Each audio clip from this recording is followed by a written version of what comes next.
Add line by section. I'm going to use this to draw a pipe network onto my models. So it's lines, add line by section. And now I'm given a cross section. When I first click, that I'm choosing as my outfall. I'll give a start depth of 1.2, and now my pipe gradient I'm going to put as 1 in 100. And we can see as I track my cursor around the screen, it's showing me a long section through the pipe with the maximum cut depth, maximum fill, and the cut and fill areas. So I'm going to put a node here and then take the section up here,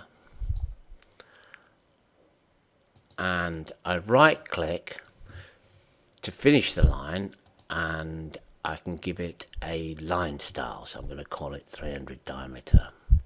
Now I can do a new pipe, a new line, and this time I'm going to snap to line, and when I use a snap, it'll snap to that line there, giving me the correct start depth and invert level. And right click at the end, choose a pipe, a line style, and there I've added pipes to my drawing.